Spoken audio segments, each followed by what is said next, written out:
বুজি পায় বিজেপিক হৰুৱাবলৈ ৰণকৌশল কি। গতিকে সেই ৰণকৌশলত সহযোগিতা সকলোৱে কৰিব লাগিব গণতন্ত্ৰক বচাবলৈ, সংবিধান বচাবলৈ। গতিকে মই ভাবোঁ যে সকলোৱে বুজি সকলোৱে সিদ্ধান্ত ল'ব। গণতন্ত্ৰত কোন ফেক্টৰ? সৰ্বানন্দ সোণোৱাল ফেক্টৰ নে হিমন্ত বিশ্ব শৰ্মা ফেক্টৰ?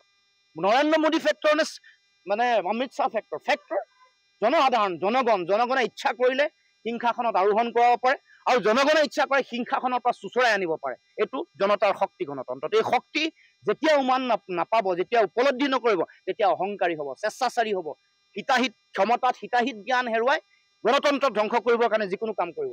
কিন্তু জানিব লাগিব যে গণতন্ত্ৰত ৰাইজেই ৰজা, জনতা জনাৰ্দন, জনতা ইচ্ছা কৰিলে যিকোনো কাম কৰিব। ডিব্ৰুগড় লোকসভাটোক লৈ মই প্ৰচণ্ড আশাবাদী আৰু মই আৰম্ভণিতে কৈছোঁ যিদিনাখন তেওঁলোকে ডিব্ৰুগড় লোকসভা সমষ্টিৰ প্ৰাৰ্থী সলনি কৰিব লগা হ'ল, আগৰ যিগৰাকী সাংসদ আছিল তেওঁৰ টিকট কাটাৰ যিটো পৰিৱেশ এইটো তেওঁলোকৰ ভয়ৰ বহিঃপ্ৰকাশ। কাৰণ তেওঁলোকৰ লগত 10 গৰাকী MLA থকাৰ পাছতো, তেওঁলোকৰ লগত ৰাজ্য চৰকাৰৰ 2 গৰাকী মন্ত্ৰী, কেন্দ্ৰীয় চৰকাৰৰ 2 গৰাকী মন্ত্ৰী, তেওঁলোকে কৈ থকাৰ ধৰণে 42 লাখ কৰ্মকৰ্তা থকাৰ পিছতো তেওঁলোকে পলাব লগা হোৱাটো, ভয়ত পৃষ্ঠভংগ দিব লগা হোৱাটো তেওঁলোকৰ পৰাজয়ৰ প্ৰাৰম্ভিক লক্ষণ। আৰু যেতিয়া দ্বিতীয়তে ঘোষণা কৰিলে সৰ্বানন্দ সোণোৱাল ডাঙৰীয়াৰ নাম, সেইদিনাখনে তেওঁলোকৰ দ্বিতীয় পৰাজয় হৈছে।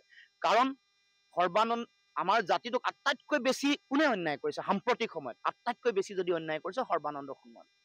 এগৰাকী একেবাৰে মেৰুদণ্ড নথকা ব্যক্তি, দিল্লীয়ে যি কয় তাকে শুনে, চাবি দিল্লীৰ ওচৰত থাকে, চাবি পকাই দিয়ে, পুতলা যেনেকে কঁকালত হাত ধৰি নাচিব ক'লে কঁকালত হাত ধৰি নাচে, মূৰত হাত দি নাচিব ক'লে মূৰত হাত দি নাচে, কোনো নিজস্বতা নাই। জাতি ধ্বংসকাৰী এখন আইন জাপি দিলে মনে মনে থাকিলে, নিজৰ ক্ষমতা একেবাৰে গচকি থাকিলে, ক্ষমতা হাত ভৰি সকলো চকীত বান্ধি তেওঁ জাতিটোক একেবাৰে বিপদত পৰি দিবলৈ এৰি দিলে। গতিকে কাহ জাপি দিলে, 5 গৰাকী শ্বহীদক হত্যা কৰিলে, অসম চুক্তিক নাইকিয়া কৰি পেলালে, অপ্ৰাসংগিক কৰি দিলে, 5 নম্বৰ দফা একেবাৰে নাইকিয়া হৈ গ'ল, নাটচাট হৈ গ'ল, অসম চুক্তি 6 নম্বৰ দফা কাৰ্যকৰী কৰিবৰ কাৰণে ব্যৱস্থা গ্ৰহণ নকৰিলে। এইবোৰ মানুহে চাই আছে। বান গৰাখহনীয়া সমস্যা ৰাষ্ট্ৰীয় সমস্যা হিচাপে ঘোষণা কৰিম বুলি কৈ মানুহক ঠগিলে। আজিও মোহানা ঘাট ডিব্ৰুগড় লোকসভা সমষ্টি, আজিও মাইজান ঘাট, আজিও ৰহমৰীয়াৰ মানুহে, তাৰ দাঁতি কাষৰীয়া মানুহে চকুলোতে ভয়ত থাকিব লাগে তেওঁলোকে এই বাৰিষাৰ সময়ত। গতিকে এই পৰিৱেশ, নামৰূপৰ সাৰ কাৰখানাৰ 4ৰ্থ গোটটো নিদিলে, তাৰ লগে লগে ডিব্ৰুগড় টাউনখন কৃত্ৰিম বানপানীত ভয়াৱহ পৰিৱেশ। সোণোৱালে নিজৰ ঘৰলৈ যোৱা দলঙৰ ফিটা কাটি আজিলৈকে দলং বনাব নোৱাৰিলে। 21 চনত চকীখন ৰাইজে দিছিলে তেওঁ নিজৰ চকী ৰাখিব নোৱাৰিলে। নিজৰ চকী ৰাখিব নোৱাৰা মানুহে কি জাতি ৰাখিব? জাতিটোৰ মাটি ভেটি কেনেকে ৰাখিব? গতিকে আমি আজন্ম যুঁজাৰু, যি কথা কলো আপোচ নকৰো, কথা এবাৰ অসমৰ ৰাইজক দিলো, প্ৰাণ যাব বচন নাযায়। পুনৰ কৈছো যে প্ৰাণ যাব বচন নাযায়, যুঁজিম। ৰাইজে যদি শক্তি দিয়ে, ৰাইজে যদি সাহস দিয়ে, ৰাইজে যদি সমৰ্থন দিয়ে, জয়লাভ অৱশ্যভাৱী। আপোনালোকে সকলোৱে জানে আজি সন্মানীয় ডিব্ৰুগড় লোকসভা সমষ্টিৰ বিৰোধী ঐক্য মঞ্চৰ প্ৰাৰ্থী ঘোষণা কৰিছে আৰু সকলোৱে সন্মিলিতভাৱে এই অভাজনক এই যুঁজৰ দায়িত্ব দিছে। অন্যায়ৰ বিৰুদ্ধে ন্যায় প্ৰতিষ্ঠাৰ যুঁজ। আৰু সেইকাৰণে আজি এই পবিত্ৰ দিনটোতে মই জাতিৰ জনক স্বৰ্গদেউ চাওলুং চুকাফাৰ প্ৰতিমূৰ্তিত সশ্ৰদ্ধ প্ৰণিপাত জনাইছোঁ। তেখেতৰ পৰা আশীৰ্বাদ বিচাৰিছোঁ যাতে দেশৰ স্বাভিমান ৰক্ষাৰ যিখন যুঁজ, এইখন যুঁজত যাতে জয়লাভ কৰোঁ। কাৰণ এখন যদিও নিৰ্বাচনৰ যুঁজ 2024 চনৰ এটা বিশেষ সমষ্টিৰ, কিন্তু এই সমষ্টিটোৰ এই যুঁজখনৰ লগত কেৱল মাত্ৰ ভোটৰ অংক বা নিৰ্বাচনী 2 গৰাকী প্ৰাৰ্থীৰ মাজত যুঁজেই নহয়, এইটো এটা জাতীয় স্বাভিমান ৰক্ষাৰ যুঁজ।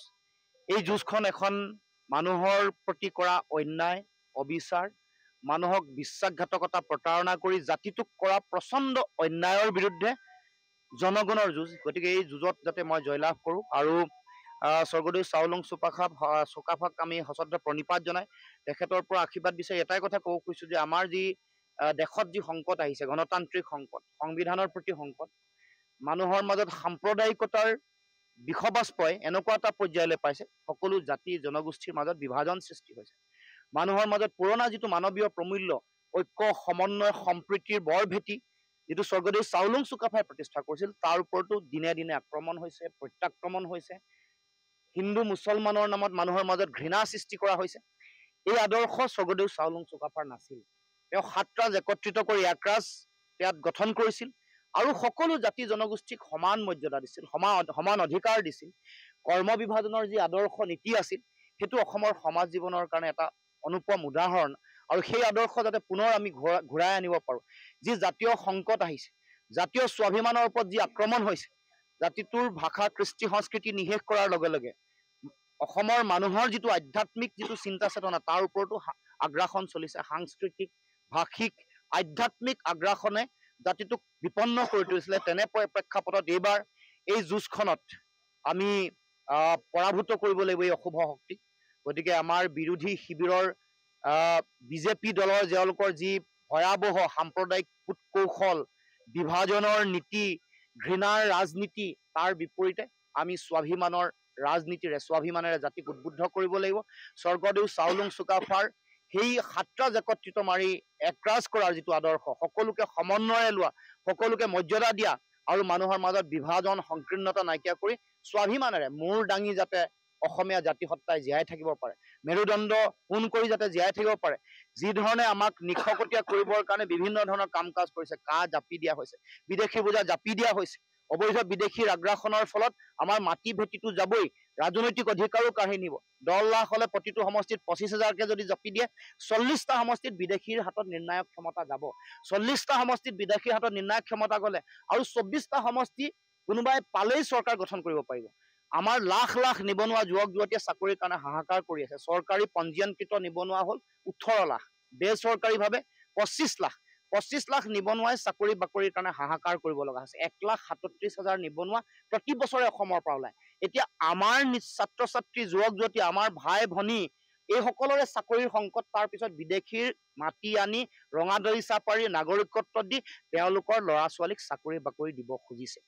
8 লাখ মানুহ বান গৰাখহনীয়াত গৃহহীন হৈ আমাৰ অসমৰ থলগিৰি ভূমিপুত্ৰ খিলঞ্জীয়া অসমীয়া মানুহ আজিও মুকলি আকাশৰ তলত থাকিব লগা হৈছে, নিজৰ মাটি ভেটি নাই। এতিয়া 10 লাখ বিদেশী হলে যদি তেওঁলোকৰ নিজৰ মাজতে বিবাহ কাৰ্য সম্পন্ন হয়, 5 লাখ পৰিয়ালো বুলি ধৰো, 5 লাখ পৰিয়ালক দিবলৈ আকৌ সুকীয়াকে তেওঁলোকে মাটি ভেটি দিবলৈ উঠি পৰি লাগিছে।